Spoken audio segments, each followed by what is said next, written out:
وَلَقَدْ يَسَّرْنَا الْقُرْآنَ لِلذِّكْرِ فَهَلْ مِن مُّدَّكِرٍ نفسي بسم الله الرحمن الرحيم رب اشرح لي صدري ويسر لي أمري واحلل عقدة من لساني يفقهوا قولي اللهم انفعنا بما علمتنا وعلمنا ما ينفعنا وزدنا علما وبشر عباد الذين يستمعون القول فيتبعون أحسنه أولئك الذين هداهم الله وأولئك هم أولو الألباب أعوذ بالله من الشيطان الرجيم بسم الله الرحمن الرحيم بسم الله الرحمن الرحيم إذا السماء انشقت وأذنت لربها وحقت وإذا الأرض مدت وألقت ما فيها وتخلت وأذنت لربها وحقت يا أيها الإنسان إنك كادح إلى ربك كدحا فملاقيه فأما من أوتي كتابه بيمينه فسوف يحاسب حسابا يسيرا أعوذ بالله من الشيطان الرجيم بسم الله الرحمن الرحيم إذا السماء انشقت جب آسمان پھٹ جائے گا یعنی قیامت کے دن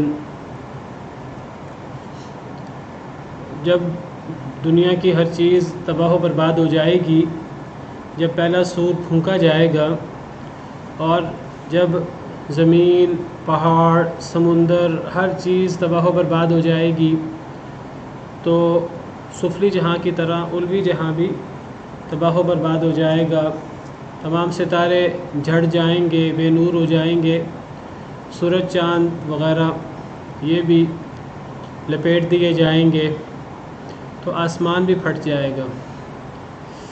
وَأَذِنَتْ لِرَبِّهَا وَحُقَّتْ اور کان لگائے گا اپنے رب کے لیے اور یہی حق ہے اور یہی اس کے لیے حق بنایا گیا ہے، یہی اس کا حق ہے، اس کو یہی کرنا چاہیے۔ وہ اپنے رب کے لیے کان لگائے گا، مطلب یہ ہے کہ اپنے رب کے لیے کان لگائے گا یعنی اللہ رب العالمین کا جو حکم ہوگا وہ اس حکم کو کان لگا کر سنے گا اور کان لگا کر سننے کے بعد اس کو جیسے اللہ نے حکم دیا ویسے پورا کرے گا۔ یہ مطلب ہے وہ اپنے رب کے لیے کان لگائے گا، یعنی انسان اور جن ہی ایسی مخلوقات ہیں جن کو اللہ نے وقتی سا اختیار دیا ہے اور وہ اس اختیار کی وجہ سے اللہ کی نافرمانی کر لیتے ہیں سری، لیکن دیگر تمام مخلوقات، اتنی بڑی بڑی مخلوقات، آسمان، زمین، پہاڑ، یہ اللہ رب العالمین کا حکم سنتے ہیں، فرشتے بھی اللہ رب العالمین کا حکم سنتے ہیں اور جیسے اللہ رب العالمین کا حکم ہوتا ہے ویسے اس پر عمل کرتے ہیں۔ فرشتوں کے بارے میں اللہ رب العالمین فرماتے ہیں یخافون ربهم من فوقهم ويفعلون ما يؤمرون، فرشتے ڈرتے ہیں اپنے رب سے جو ان کے اوپر ہے۔ اللہ رب العالمین فرشتوں سے بھی اوپر ہے، فرشتے آسمانوں میں ہیں، اللہ رب العالمین آسمانوں سے بھی اوپر ہے، عرش عظیم پر مستوی ہیں جیسے اللہ کی شان کو لائق ہے۔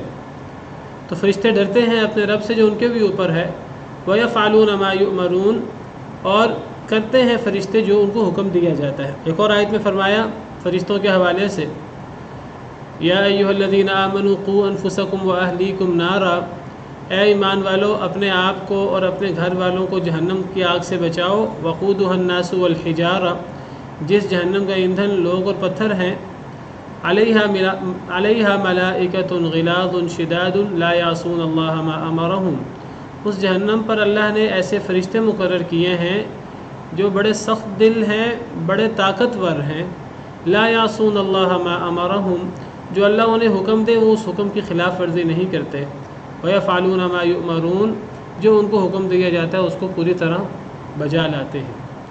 تو فرشتے اللہ رب العالمین کے پابند ہیں، سر منہ اختلاف نہیں کرتے، سرتابی نہیں کرتے۔ آسمان اللہ رب العالمین کے پابند ہیں، اللہ رب العالمین نے ان کو پیدا کیا ہے اور ان کا جو بھی نظام بنایا ہے وہ اس نظام کے مطابق عمل پیرا ہیں، وہ اس سے ایک انچ بھی ادھر ادھر نہیں ہوتے، نہ ایک لمحہ پہلے نہ ایک لمحہ بعد، جیسے اللہ کا حکم ہوتا ہے ویسے وہ کرتے ہیں۔ زمین اللہ رب العالمین کی پابند، پہاڑ اللہ رب العالمین کے پابند، اس کائنات کی ہر مخلوق اللہ رب العالمین کے حکم کی پابند۔ اللہ نے جب زمین و آسمان کو پیدا فرمانا تھا تو اللہ نے ان سے کہا ایتی یا طوعا او کرہا، سورہ حامیم سجدہ میں، کہ خوشی سے آؤ یا نہ خوشی سے، قالتا اتینا طائعین، انہوں نے کہا ہم خوشی سے آتے ہیں، جیسے اللہ کا حکم ہے ویسے ہم کریں گے، اس حکم کو بجا لائیں گے۔ تو اس کائنات کی بڑی بڑی مخلوقات، عظیم الشان مخلوقات، جن کی عظمت، جن کی بڑائی کو ہم تصور بھی نہیں کر سکتے کہ وہ کتنی عظیم مخلوقات ہیں، اور یہ جتنی عظیم مخلوق ہو، جتنی بڑی مخلوق ہو، وہ خالق کی عظمت پر دلالت کرتی ہے۔ تو ان مخلوقات میں سے آسمان ہے، اور اللہ رب العالمین فرماتے ہیں جب قیامت کا دن ہوگا وہ اتنا ہولناک دن ہے کہ آسمان پھٹ جائے گا، اور کیوں پھٹے گا؟ اللہ رب العالمین کا حکم ہوگا، اللہ رب العالمین اسے حکم دیں گے، وہ اللہ رب العالمین کے حکم پر کان لگا کر وہ خود پھٹ جائے گا، تباہ و برباد ہو جائے گا، اللہ کے حکم کو پورا کرے گا۔ جس طرح اللہ فرماتے ہیں زمین کے بارے میں اذا زلزلت الارض زلزالها، جب زمین میں زلزلہ آ جائے گا، زمین میں شدت کے ساتھ زمین کو ہلا دیا جائے گا، واخرجت الارض اثقالها، زمین اپنے بوجھ نکالے گی، یعنی قیامت کے دن محشر میں، وقال الانسان ما لها، انسان کہے گا اس زمین کو کیا ہو گیا ہے، یومئذ تحدث اخبارها، اس دن زمین اپنی خبریں بیان کرے گی۔ یہ سارے کام زمین کیوں کرے گی؟ کیوں اس میں زلزلہ آئے گا؟ کیوں زمین اپنے بوجھ نکالے گی؟ کیوں زمین خبریں بیان کرے گی؟ بأن ربک اوحی لها، کیونکہ آپ کے رب نے اسے وحی کی ہے۔ تو زمین بھی اپنے رب کی، اتنی بڑی زمین، جس زمین کے اوپر جتنے انسان ہیں وہ سارے کے سارے اس زمین کے اوپر بستے ہیں، انسان زندہ ہوں یا مردہ، سیدنا آدم علیہ السلام سے لے کے قیامت تک۔ لوگ کہتے ہیں کہ جی آبادی بڑھ جائے گی اور زمین نہ کافی ہوگی، یہ اللہ رب العالمین کو چیلنج کرنے والی بات ہے۔ اللہ رب العالمین کو پتہ ہے، اللہ رب العالمین نے آسمان زمین کو بنایا ہے، اللہ رب العالمین نے تمام مخلوقات کو، جو آسمان کی مخلوقات ہیں ان کو آسمان میں، جو زمین کی مخلوقات ہیں انہیں زمین میں بسایا ہے، اور اللہ رب العالمین نے آسمان اور زمین کو ان مخلوقات کے لیے کافی شافی بنایا ہے۔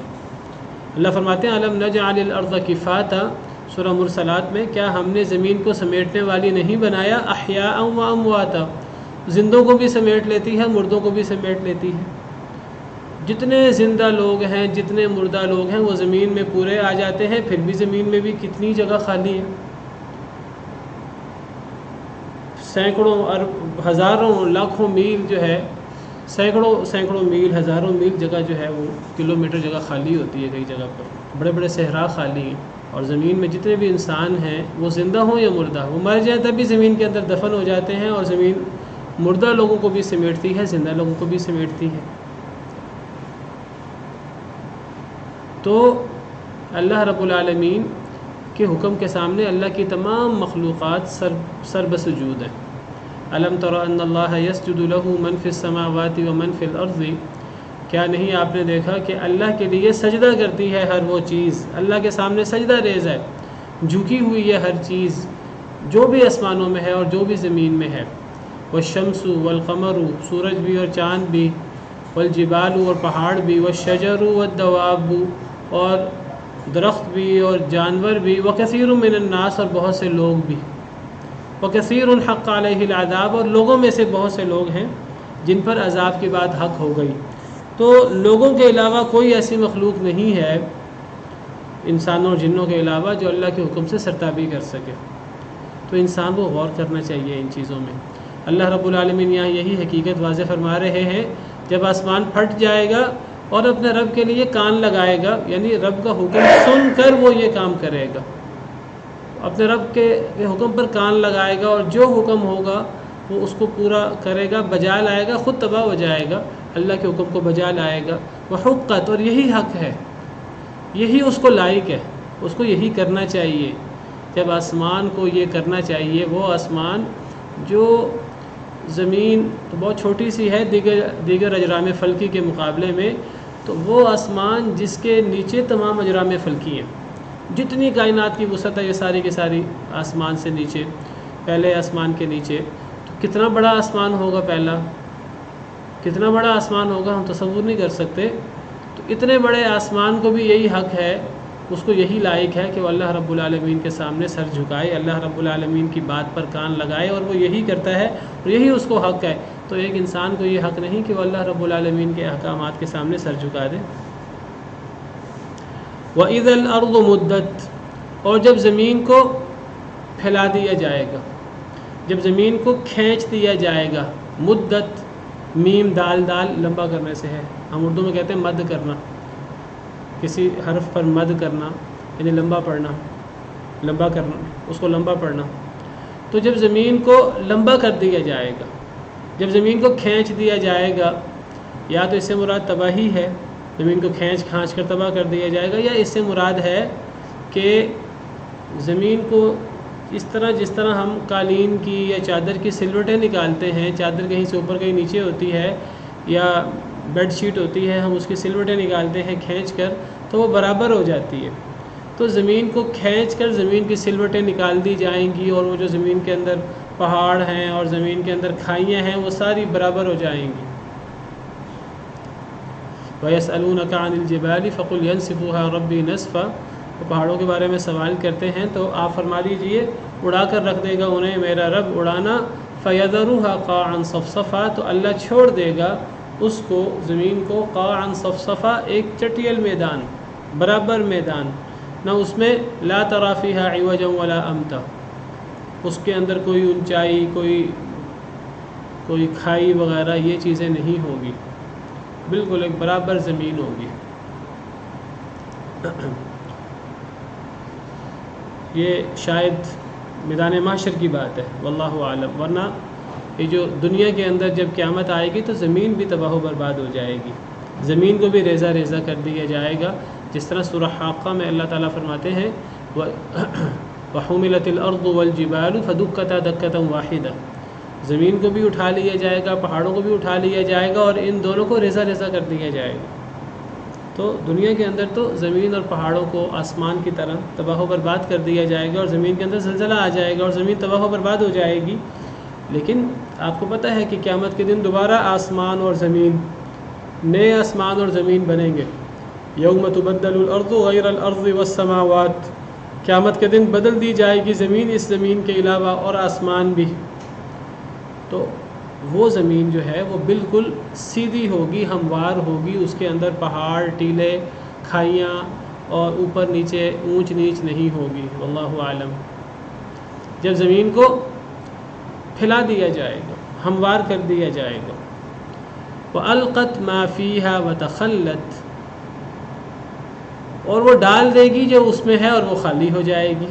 اب جب زمین کو کھینچ کر برابر کر دیا جائے گا اور اس کی تمام اونچ نیچ اور اس کے پہاڑ اور کھائیاں اور ٹیلے اور ہر چیز برابر ہو جائے گی، تو اب وہ جو دفینیں اس کے اندر دفن ہیں، زمین کے اندر جو خزانے دفن ہیں، جو قبریں زمین کے اندر بنی ہوئی ہیں، تو جب زمین کو کھینچ کر برابر کر دیا جائے گا تو جس طرح اوپر کی چیزیں نیچے آ جائیں گی، نیچے کی چیزیں بھی اوپر آ جائیں گی، تو زمین کے اندر جو راز دفن ہیں، زمین کے اندر جو قبریں ہیں، تو وہ ہر چیز اوپر آ جائے گی۔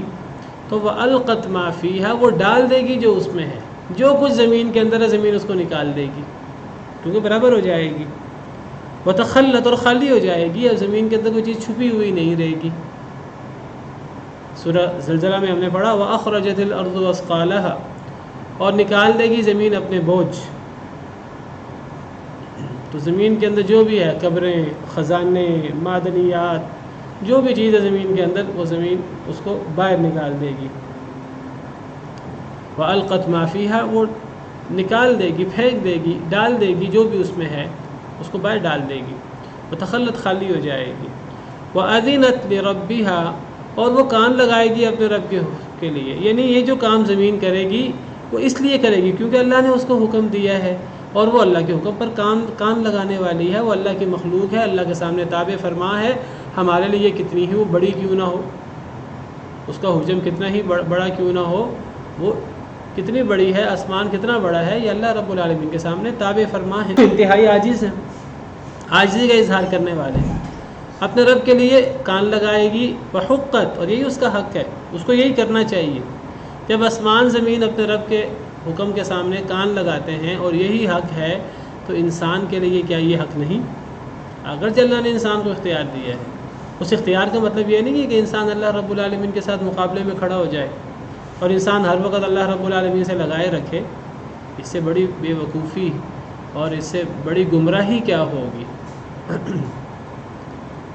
جس اللہ کے ہاتھ میں ہر خیر و شر ہے، ہر چیز ہے، انسان اس اللہ سے مقابلہ لگا لے، پھر وہ اللہ پھر انسان پر رحم کیسے کریں گے؟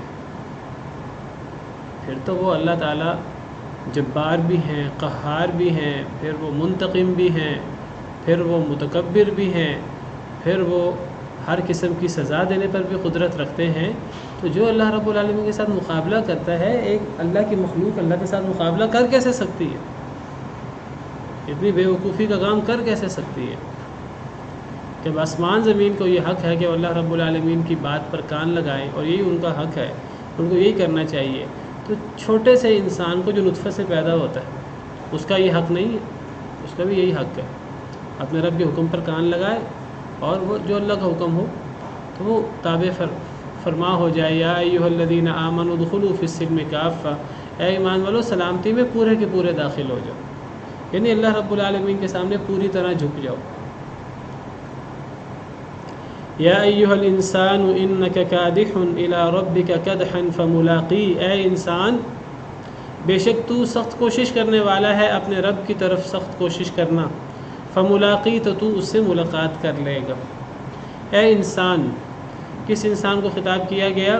کوئی مخصوص انسان مراد نہیں ہے، بنی نوع انسانیت کو خطاب ہے، تو الف لام جنس کا ہے، تو جنس سے انسان کو مخاطب فرمایا، اے حضرت انسان، اے انسانوں، سب انسان مخاطب ہے۔ ہر بندہ انفرادی طور پر اللہ رب العالمین کے اس فرمان پر، اس حکم پر، اس پکار پر غور کرے۔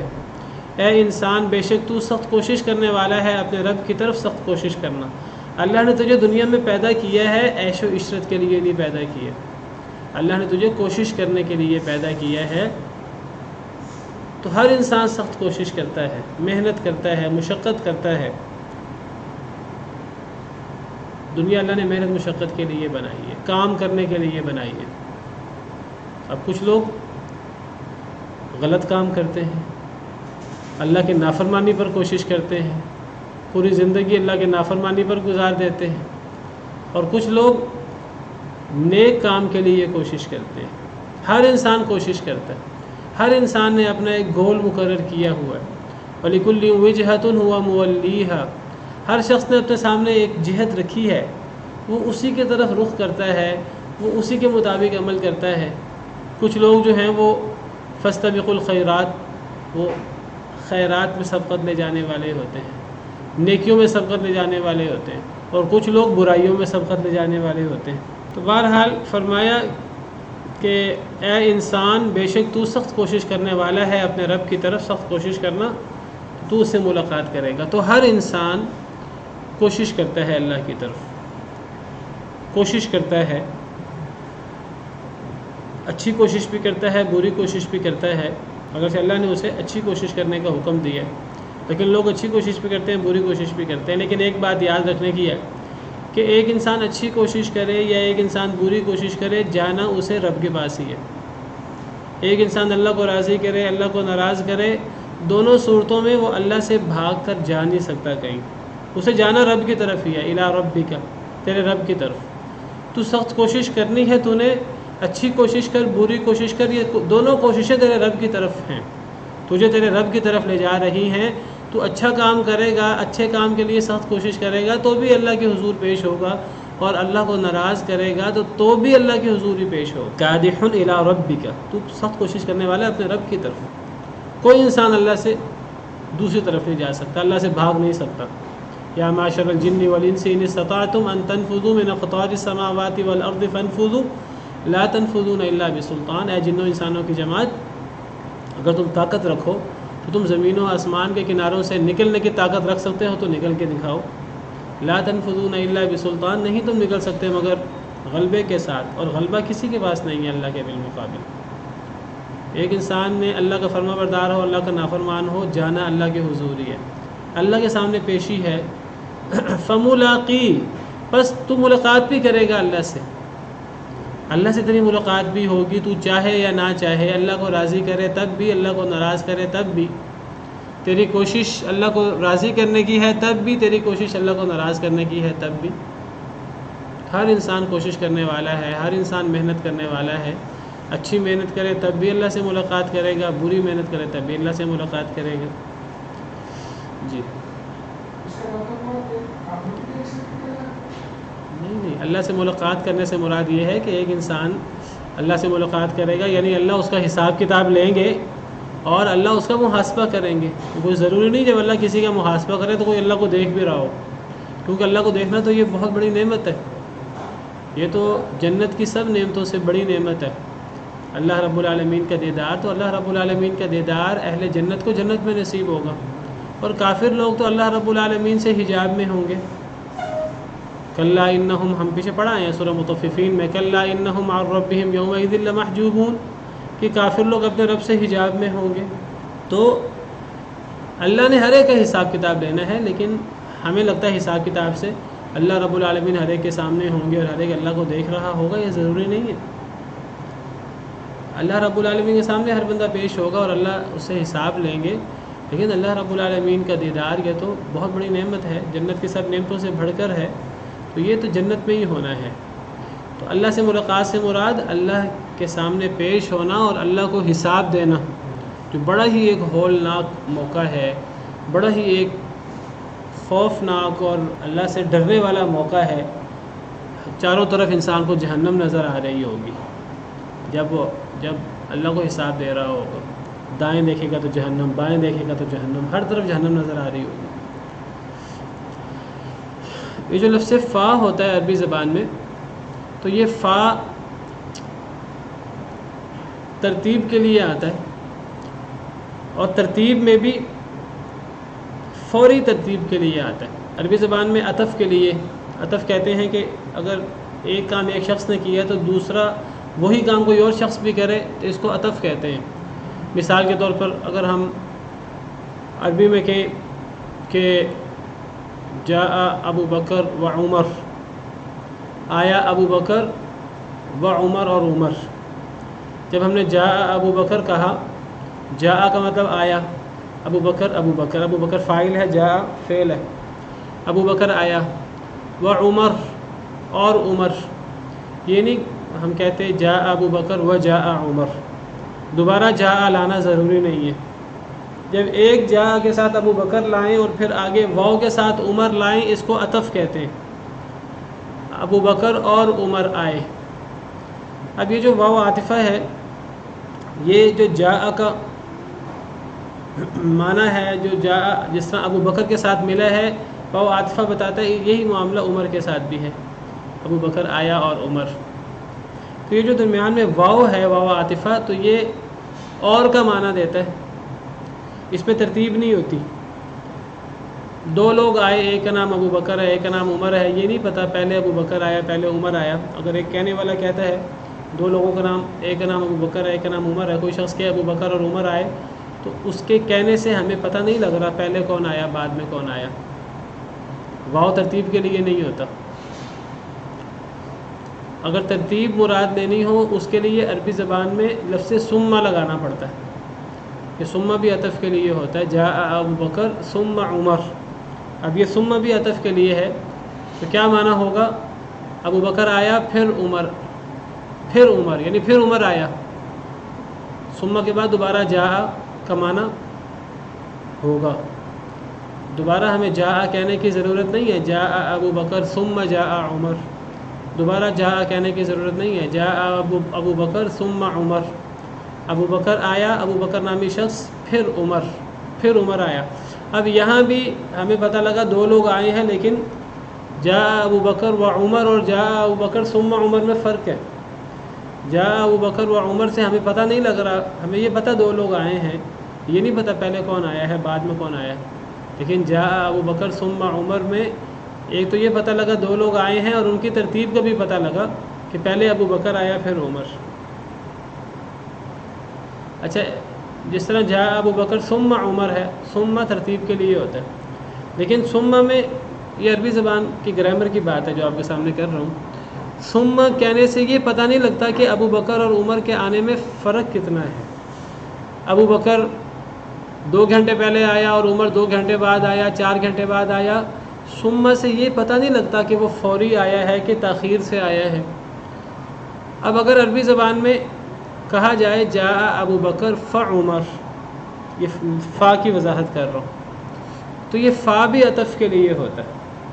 اس فا کے بعد بھی دوبارہ جا لانے کی ضرورت نہیں ہے، تو یہ بھی عطف کا معنی دیتا ہے. اب اس کا معنی کیا ہوتا ہے؟ اس میں عطف تو ہوتا ہی ہے کہ وہ جو جا ابو بکر کے ساتھ آیا ہے، فا بتا رہا ہے یہی جا ہم نے عمر کے ساتھ بھی لگانا ہے، اگرچہ اس کا تکرار نہیں ہوگا. تو معنی کیا کریں گے ہم؟ ابو بکر آیا پھر عمر.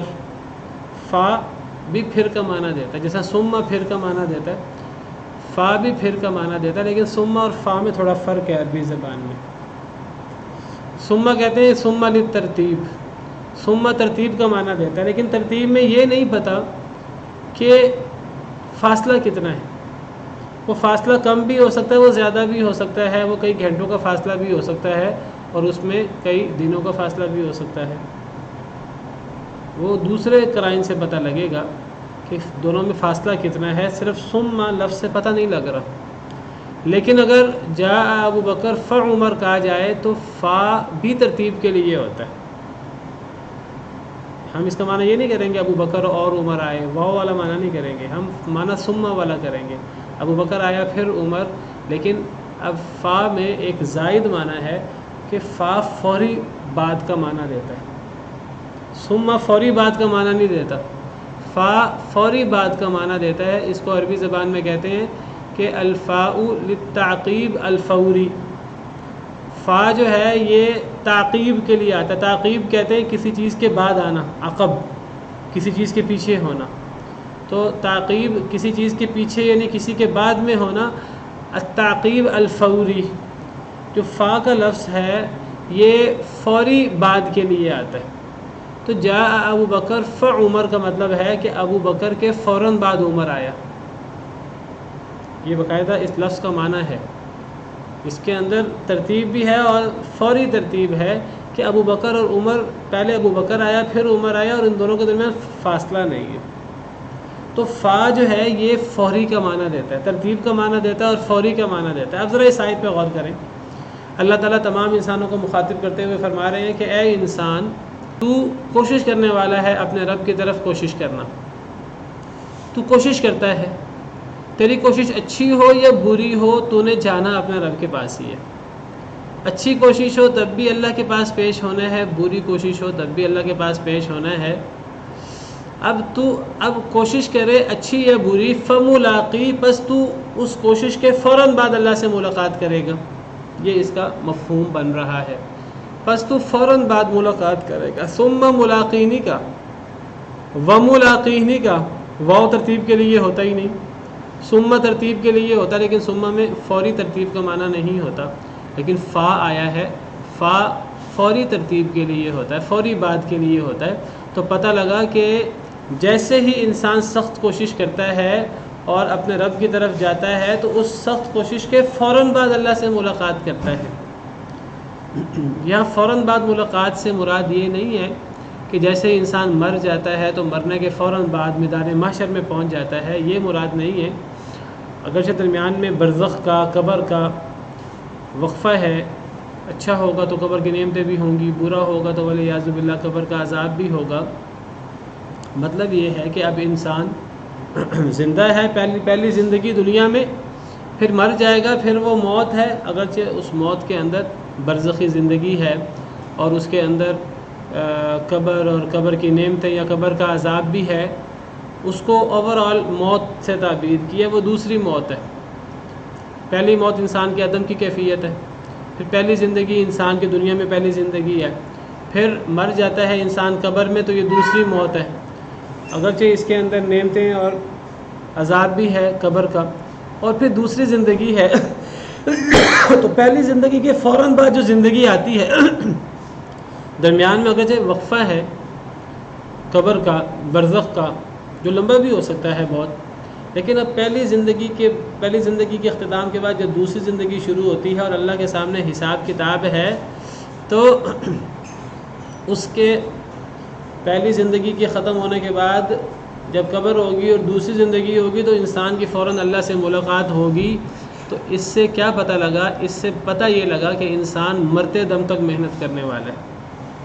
اس سے یہ پتہ لگا کہ انسان کی محنت مرتے دم تک ہوتی ہے، اچھے کام کی یا برے کام کی محنت۔ انسان سخت کوشش کرنے والا ہے اپنے رب کی طرف، اس کے فوراً بعد اللہ سے ملاقات کرے گا، یعنی مراد یہ ہے کہ پھر اسے موت آ جائے گی، اور موت کے بعد پھر قبر اور باقی چیزیں وہ لمبا عرصہ بھی ہو، چونکہ وہ موت ہے تو اگر اس موت کو نکال دیں تو اس کے فوراً بعد اللہ سے ملاقات ہے، تو گویا کہ یہاں موت مراد ہے۔ ایک انسان موت تک کوشش کرنے والا ہے۔ اس سے پتہ لگا کہ اسلام کے اندر یہ جو ریٹائرمنٹ کا تصور ہے یہ نہیں ہے، ایک انسان کو مرتے دم تک کوشش کرنی ہے، اچھی یا بری۔ ایک انسان نیک ہے تو اب 60 سال کا ہو گیا ہے، اب اسے نمازیں معاف نہیں ہو گئی، اب اسے روزہ، زکوٰۃ، حج، دیگر اعمال، حقوق اللہ، حقوق العباد، جو اللہ کے احکامات ہیں وہ معاف نہیں ہو گیا، وہ ریٹائر نہیں ہو گیا۔ اب یہ نہیں کہ اب اللہ تعالیٰ اسے محاسبہ نہیں کریں گے، اس کے ابھی بھی اس کا وہ جو ایک روٹین ہے اور ایک نامہ اعمال ہے جو لکھا جا رہا ہے، فرشتے دائیں بائیں موجود ہیں، وہ ایک ایک چیز کو دیکھ رہے ہیں، وہ ابھی بھی جاری ساری ہے۔ اگر وہ نیک نہیں ہے، برا شخص ہے، وہ دنیاوی طور پر اگرچہ اپنے دنیا کے کاموں سے لا تعلق ہو کر بیٹھ جائے، اس کا نیکی برائی کا سلسلہ جاری و ساری ہے، اور وہ مرتے دم تک جاری و ساری ہے۔ ایک انسان محنت کرتا ہے یا برائی کرتا ہے، وہ مرتے دم تک کوشش کرنے والا ہے، اس کی کوشش لکھی جا رہی ہے، ریکارڈ ہو رہی ہے، اور اس کوشش کے فوراً بعد جب اسے موت آتی ہے، موت کے فوراً بعد اللہ سے ملاقات ہے، تو درمیان میں موت قبر کا وقفہ ہے، وہ نکال دیں تو آپ سمجھیے کہ قیامت کتنی قریب ہے۔ اسی معنی میں قیامت کو قریب کہا جاتا ہے، جیسے انسان مرتا ہے اس کی تو قیامت آ جاتی ہے، چاہے ابھی قیامت میں وقفہ کیوں نہ ہو۔ تو اس سے پتہ لگا کہ انسان مرتے دم تک کوشش کرنے والا ہے۔ قرآن کریم کی آیات کا مطالعہ کریں تو قرآن کریم کی آیات سے پتہ لگتا ہے کہ اللہ نے دنیا میں انسان کو کوشش کے لیے پیدا فرمایا، عیش کے لیے پیدا نہیں فرمایا۔ اس آیت کریمہ سے پتہ لگا انسان کوشش کرتا ہے، اچھی یا بری، مرتے دم تک۔ سورہ بلد میں فرمایا، لقد، قسم کھا کر، لقد خلقنا الانسان فی کبد، ہم نے انسان کو مشقت میں پیدا فرمایا، ہم نے انسان کو مشقت کے لیے پیدا فرمایا، پوری زندگی وہ تگ و دو کرتا ہے، اچھی یا بری، اس کے مطابق حساب دینا ہے اس نے۔ میں ذکر کر رہا تھا کہ ایک انسان وہ مرتے دم تک کوشش کرنے والا ہے، مرتے دم تک اس کا نامہ اعمال بھرتا رہتا ہے اور فرشتے لکھتے رہتے ہیں، اور ہمارے روزمرہ کاموں میں، ہم نے روزمرہ کاموں میں، اپنی جاب میں، اور ایک سسٹم بنایا ہوا ہے کہ ہفتہ وار چھٹی ہوتی ہے کام سے، 2 چھٹیاں ہوتی ہیں، اور اس قسم کی چیزیں، یہ چیزیں دنیاوی معاملات میں چلتی رہتی ہیں، لیکن دینی معاملات میں یہ معاملہ اس طرح کر کے نہیں چلتا۔ وہاں نمازوں سے کوئی چھٹی نہیں ہے، وہاں نیکی کے کاموں سے کوئی چھٹی نہیں ہے، وہاں گناہوں کی کوئی چھوٹ نہیں ہے کہ عام حالت میں تو، عام دنوں میں تو آپ گناہ نہیں کر سکتے، ہاں یہ وقفہ ہے، یہ ویکینڈ ہے، اس میں کوئی گناہوں کی گنجائش موجود ہے۔ اور اس طرح ہمارے ہاں عام روزمرہ کاموں میں، روزمرہ معاملات ہیں، ملازمت کے، جاب وغیرہ کے، وہاں مخصوص عمر کے بعد اب ریٹائرمنٹ ہے، تو میں ذکر کر رہا تھا کہ دینی اعتبار سے کوئی ریٹائرمنٹ نہیں ہوتی، اچھائی کی، برائی کی کوئی ریٹائرمنٹ نہیں ہوتی، اچھائی بھی جاری رہتی ہے، برائی بھی جاری رہتی ہے، اچھے کام کی طرف کوشش بھی جاری رہتی ہے، برے کام کی طرف کوشش بھی جاری رہتی ہے، حتیٰ کہ انسان اپنے رب سے ملاقات کرتا ہے۔ تو جب انسان نے اپنے رب سے ملاقات کرنی ہے، اچھی کوشش کرے بری کوشش کرے، تو پھر انسان کو لازماً اپنی اصلاح کر لینی چاہیے، یا تو وہ اللہ سے بھاگ سکے، اللہ کے سامنے کھڑا ہونے سے اپنے آپ کو بچا سکے۔ کوئی نہیں بچا سکتا تو پھر انسان کو اپنی اصلاح کر لینی چاہیے، کمیاں کوتاہیاں انسان کو توبہ کر لینی چاہیے۔ اللہ نے انسان کو کوشش کے لیے پیدا فرمایا ہے، محنت کے لیے پیدا فرمایا ہے، مشقت میں پیدا فرمایا ہے۔ یہ زندگی محنت و مشقت کا نام ہے۔ اس سے یہ بھی پتہ لگا کہ دین کے اندر کوئی ایسی عبادت اور ریاضت بھی نہیں ہے جس عبادت اور ریاضت کے بعد انسان پر جو اللہ نے اعمال عائد کیے ہیں وہ پابندیاں ختم ہو جائیں۔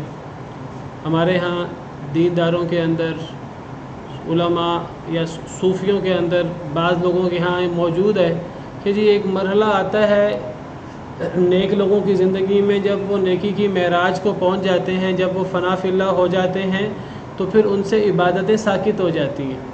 اب وہ ننگ دھڑنگ پھریں، اب وہ جو مرضی گناہ ظاہراً بقول ان کے وہ گناہ کریں تو وہ گناہ نہیں ہوتے، اصل میں مجذوب ہو جاتے ہیں، وہ فنا فی اللہ ہو جاتے ہیں۔ اب ان کے اوپر اپنے تن کو ڈھانکنا، اپنے سطر کو ڈھانکنا، اور ان کے لیے اب پاک صاف رہنا، اور ان کے لیے اب نمازیں پڑھنا، یہ چیزیں معاف ہو جاتی ہیں۔ ایسی کوئی چیز نہیں ہے۔ انسان مرتے دم تک کوشش کرنے والا، اس کی کوشش اچھی ہے بری، وہ اس کے نامہ اعمال میں لکھی جا رہی ہے۔ نبی کریم صلی اللہ علیہ وسلم کو اللہ تعالیٰ نے فرمایا وَلَقَدْ نَعْلَمُ أَنَّكَ يَضِيقُ صَدْرُكَ بِمَا يَقُولُونَ، اے نبی صلی اللہ علیہ وسلم، ہم بخوبی جانتے ہیں کہ یہ جو کفار آپ کے بارے میں آپ کو برا بلا کہتے ہیں، آپ کو تنگ کرتے ہیں، اس سے آپ کا سینہ مبارک تنگ ہوتا ہے، آپ کو تکلیف ہوتی ہے۔ کفار کے رویے سے ہمیں بخوبی پتہ ہے۔ فَسَبِّحْ بِحَمْدِ رَبِّكَ وَكُن مِّنَ السَّاجِدِينَ، آپ کو کیا کرنا چاہیے؟ آپ کو اپنے رب کے حمد کے ساتھ اس کی تسبیح بیان کرنی چاہیے، آپ کو سجدہ کرنا چاہیے، آپ کو سجدوں میں وقت گزارنا چاہیے، اس سے آپ کی مشکلات آسان ہوں گی۔ وَاعْبُدْ رَبَّكَ حَتَّى يَأْتِيَكَ الْيَقِينُ، اور آپ عبادت کریں اپنے رب کی حتیٰ کہ آپ کو موت آ جائے۔ تو اللہ نے نبی کریم صلی اللہ علیہ وسلم کو، جو تمام انبیاء کرام علیہ السلام کے سردار ہیں، اللہ نے انہیں مرتے دم تک عبادت کا حکم دیا ہے، سجدہ کرنے کا حکم دیا ہے، نیکی کرنے کا حکم دیا ہے۔ یہی یہ آیت کریمہ بھی ہمیں بتا رہی ہے، انسان اللہ سے ملاقات تک مرتے دم تک کوشش کرتا رہتا ہے۔ کوئی درمیان میں کوئی ایسا مرحلہ نہیں آتا کہ انسان فنا فی اللہ ہو جائے اور اس سے نماز اور دیگر عبادتیں ختم ہو جائے، اب وہ جو بھی منہ میں آئے بکتا رہے اور لوگ اس کو سوغات سمجھ کے لیتے رہیں۔ ایسا تو نبیوں کے ساتھ بھی نہیں ہوتا۔ کجا یہ کہ تو یہ اصل میں شیطانی وسوسے ہیں اور شیطان کے طریقے ہیں لوگوں کو بہکانے کے لیے، اور ہم لوگ جو ہیں وہ ان بہکاووں میں آ جاتے ہیں۔ شیطان عام لوگوں کو ان کی طرح بہکاتا ہے، اور شیطان جو دین سے منسلک لوگ ہوتے ہیں ان کو کسی اور انداز سے بہکاتا ہے۔ تو شیطان ہمارا دشمن ہے، ہمیں اس سے بچنا ہے، چاہے وہ عوامی انداز سے ہمیں بہکائے یا وہ ہمیں دینی انداز سے ہمیں بہکائے۔ کوئی ایسی چیز جو شریعت کے خلاف ہو، جو نبی کریم صلی اللہ علیہ وسلم کے صحابہ کرام کی تعلیمات کے خلاف ہو، وہ چیز صحیح نہیں ہو سکتی، چاہے ہمارے ہاں کتنی ہی مشہور کیوں نہ ہو۔ تو انسان مرتے دم تک کوشش کرنے والا، مرتے دم تک اس نے محنت کرنی ہے، کوشش کرنی ہے، اللہ کو راضی کرنے کی کوشش کرنی ہے۔ فَأَمَّا مَنْ أُوتِيَ كِتَابَهُ بِيَمِينِهِ، بس رہا وہ شخص جسے دیا گیا اس کا اعمال نامہ اس کے دائیں ہاتھ میں۔ اب جب انسان کوشش کر کے اچھی کوشش کرے بری کوشش کرے، اب مرتے دم تک اس نے کوشش کرنی ہے، اس کا نامہ اعمال بھرتا رہنا ہے۔ اب جب انسان اللہ سے ملاقات کرے گا، میدان محشر میں پیش ہوگا، تو اب دو طرح کے لوگ ہوں گے۔ بنیادی قسمیں دو ہی ہیں انسانوں کی، ایک وہ شخص جسے اس کا نامہ اعمال دائیں ہاتھ میں دیا جائے، اور دوسرا وہ شخص جس کو اس کا اعمال نامہ اس کی پیٹھ کے پیچھے سے بائیں ہاتھ میں دیا جائے۔ دو ہی لوگ ہیں۔ اب ان کی آپ دو لوگوں کی تقسیم کر لیں، ان کی ذیلی تقسیم کر لیں، جن کو ان کا اعمال نامہ دائیں ہاتھ میں دیا جائے گا، ان میں کچھ ایسے لوگ ہیں جو سبقت لے جانے والے لوگ ہیں، جن کو السابقون کہتے ہیں، کچھ ایسے لوگ جن میں صحابہ کرام ہیں، سلف صالحین ہیں، علماء کرام ہیں، اور دین کے لیے سخت کوشش کرنے والے، قربانیاں دینے والے، صدیقین، شہداء، صالحین، تو قیامت تک آتے رہیں گے ایسے لوگ، اگرچہ کم ہوتے جاتے ہیں۔ اصحاب الیمین بھی ہیں، وہ بھی دائیں ہاتھ والے ہیں، وہ بھی نیک لوگ ہیں، لیکن یہ السابقون سے ان کا مقام کچھ کم ہے۔ اب کہنے کو یہ ایک ہی قسم ہے دائیں ہاتھ والے، جن کو ان کا اعمال نامہ دائیں ہاتھ میں دیا جائے گا۔ ان میں انبیاء بھی ہیں، صدیقین بھی ہیں، شہداء بھی ہیں، صالحین بھی ہیں، مختلف گروہ ہیں، لیکن یہ سب ایک قسم کے لوگ ہیں جو جنتی ہیں، جو اللہ کی جنتوں کے وارث ہیں۔ اللہ تعالیٰ ہمیں ان لوگوں میں شامل فرمائے۔ اور دوسرا گروہ وہ ہے جن کو ان کا اعمال نامہ ان کی پیٹھ کے پیچھے سے بائیں ہاتھ میں دیا جائے گا۔ یہ ایک ہی گروہ ہے، اگرچہ آپ ان کی تقسیم کرنا چاہیں تو ان میں مشرکین بھی آتے ہیں، اس میں یہود بھی آتے ہیں، اس میں نصارہ بھی آتے ہیں، اس میں ہندو بھی آتے ہیں، مجوس بھی آتے ہیں، دہریے بھی آتے ہیں، ہر قسم کے لوگ اس کے اندر آتے ہیں جو اللہ کے نافرمان ہیں۔ اس کے اندر منافق بھی آتے ہیں، اس کے اندر کافر بھی آتے ہیں۔ تو بنیادی طور پہ دو قسمیں ہیں انسانوں کی، تو اللہ تعالیٰ ان دو قسموں کا ذکر فرما رہے ہیں۔ رہا وہ شخص جس کو اس کا اعمال نامہ اس کے دائیں ہاتھ میں دیا گیا، یہ نیک لوگ ہیں، فرمایا فَسَوْفَ يُحَاسَبُ حِسَابًا يَسِيرًا، بس ان قریب اس کا حساب لیا جائے گا، آسان حساب۔ جس کا اعمال نامہ دائیں ہاتھ میں ہوگا تو اس کا حساب بڑا ہی آسان ہوگا۔ ایک دفعہ نبی کریم صلی اللہ علیہ وسلم نے فرمایا کہ جس شخص کا حساب لیا گیا تو وہ شخص پھنس جائے گا، اس کی بچت نہیں ہوگی۔ تو سیدہ عائشہ رضی اللہ عنہا، ان کی عادت یہ تھی، بڑی اچھی عادت تھی، کہ جو چیز سمجھ نہیں آتی تھی وہ بے دھڑک پوچھ لیتی تھی، بلا وجہ سوال نہیں کرتی تھی، لیکن جہاں دین کے فہم میں کوئی مشکل آتی تو انہوں نے سوال پوچھے اور اس سے پوری امت کا فائدہ ہوا۔ انہوں نے پھر آگے بتایا صحابہ کرام کو، تابعین کو، کہ میں نے یہ سوال کیا، نبی صلی اللہ علیہ وسلم نے یہ جواب دیا۔ تو ایک دفعہ نبی صلی اللہ علیہ وسلم نے فرمایا، حدیث مبارکہ ہے، صحیح بخاری کی حدیث ہے، حضرت عائشہ کے بارے میں ہے، ابن ابی ملیکہ کبار تابعین میں سے ہیں۔ یہ فرماتے ہیں حضرت عائشہ جو نبی صلی اللہ علیہ وسلم کی بیوی تھیں، کانت لا تسمع شیئا لا تعرفه الا راجعت فیہ حتی تعرفہ۔ حضرت عائشہ جب بھی کوئی ایسی چیز سنتی جس سے وہ نہ جانتی ہوتی تو وہ نبی صلی اللہ علیہ وسلم سے مراجعہ کر لیتی تھی، حتیٰ کہ ان کو اس چیز کا پتہ لگ جاتا تھا۔ ہمیں بھی یہ شوق ہونا چاہیے، جس بات کا ہمیں پتہ نہ ہو ہم علماء سے مراجعت کریں، علماء سے پوچھیں، حالانکہ حتیٰ کہ ہمیں اس چیز کی معرفت ہو جائے۔ حضرت عائشہ کی عادت بڑی بہترین عادت تھی، جس کا پتہ نہیں ہوتا تھا نبی صلی اللہ علیہ وسلم سے سوال کر لیتی تھی۔ اب نبی کریم صلی اللہ علیہ وسلم نے ایک موقع پر فرمایا، من حوسب عذب، جس کا حساب لیا گیا وہ عذاب میں مبتلا ہوگا۔ جب نبی صلی اللہ علیہ وسلم نے یہ بات فرمائی، قالت عائشہ، تو حضرت عائشہ عرض کرنے لگی، فقلت، میں نے عرض کیا، یا رسول اللہ اولیس یقول اللہ تعالیٰ، کیا اللہ یہ نہیں فرماتے فسوف یحاسب حسابا یسیرا، پس ان قریب اس کا آسان حساب لیا جائے گا؟ یعنی کیا سوال ہے؟ نبی صلی اللہ علیہ وسلم نے فرمایا جس کا بھی حساب ہوا وہ پھنس گیا، اللہ نے جس کا بھی حساب لیا وہ پھنس گیا۔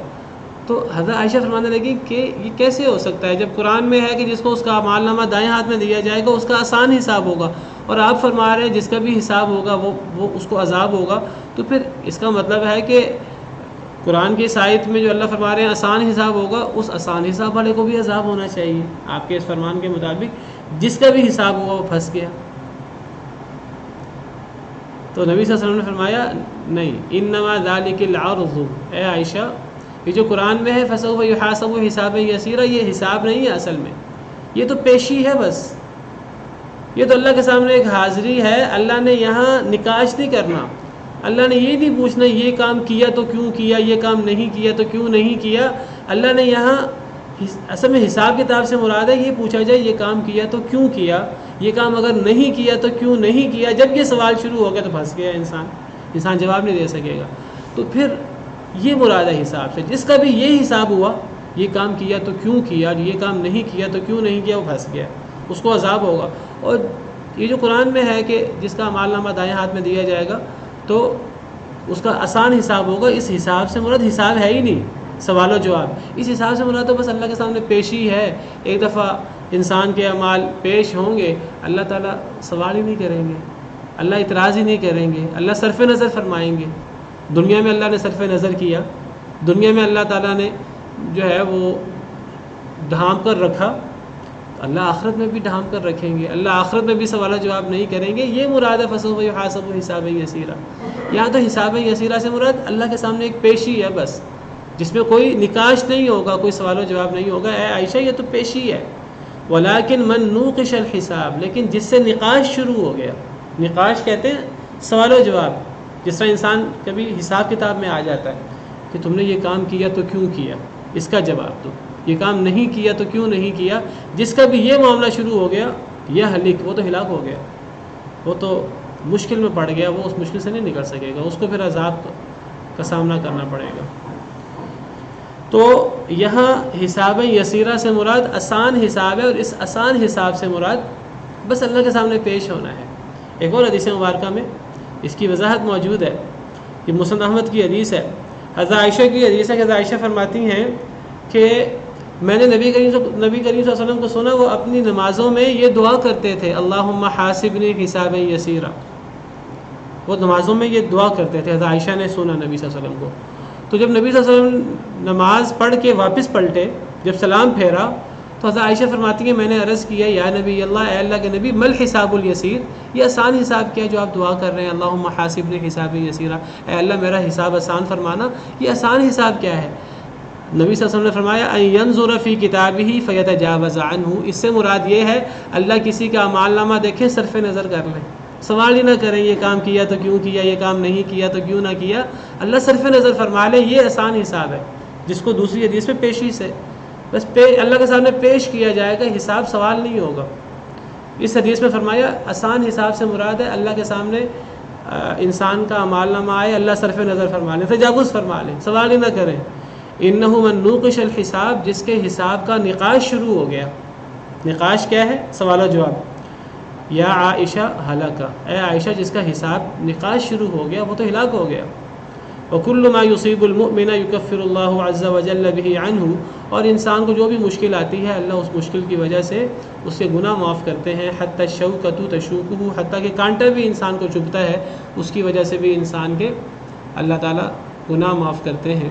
تو اللہ تعالیٰ سے دعا کرنی چاہیے کہ اللہ تعالیٰ ہمارا حساب آسان لے، اور آسان حساب سے مراد ہے ہمارا اعمال نامہ اللہ کے سامنے پیش ہو اور اللہ تعالیٰ اسے صرف نظر فرما دے، جس طرح دنیا میں اللہ نے لوگوں کے سامنے جو ہے وہ اس کو اوپن نہیں کیا، اللہ نے دنیا میں حفاظت فرمائی ہے، اسی طرح اللہ تعالیٰ آخرت میں صرف نظر فرما لیں، اللہ اس کا نقاش نہ کرے، جس کا نقاش ہو گیا وہ پھنس گیا والعیاذ باللہ۔ تو حساب یسیرہ سے مراد بس پیشی ہے، اللہ تعالیٰ ہمیں ان لوگوں میں شامل فرما دے۔ سبحان ربک رب العزۃ عما یصفون